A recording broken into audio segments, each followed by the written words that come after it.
Hello creators and creative friends, welcome to the channel. A month ago, I showed you a workflow that lets you change the camera angle and pose of character or subject. That one used the Q1 image edit model. Today, I've got a similar workflow for you. It does the same thing, but this time it's based on the Flux dev model. This workflow was built on Running Hub, a Configure cloud platform. It comes with most models and custom nodes pre-installed. Check the video description if you want to learn more. Let's take a look at the output first. On the left, you have the original portrait. On the right, you see the result from this workflow. Notice how the camera angle and the pose have changed, but the identity stays the same.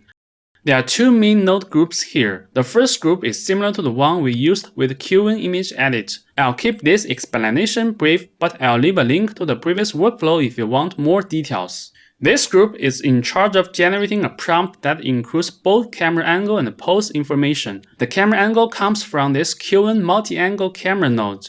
Don't be fooled by the name. It works with any model, not just Q1. You can preview the prompt here. The SKS in angle brackets is the trigger for the LoRa in the next group. The words after that describe the camera angle. The node below generates a pose prompt based on the uploaded portrait, but you can also write your own prompt here. You can switch between the two using the switch node. At the end of this group, a node combines the camera angle and the pose into one final prompt, which gets sent to the next group.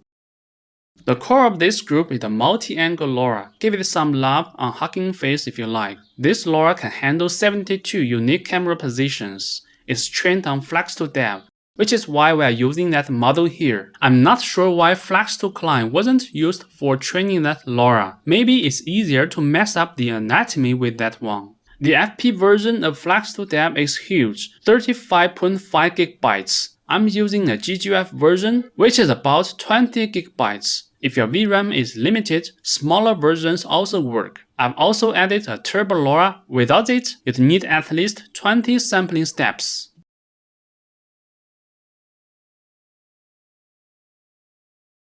Right now, the output keeps the same aspect ratio as your original portrait. But if you want a different ratio, just customize the width and height here, and switch the boolean to false. Let's rerun it.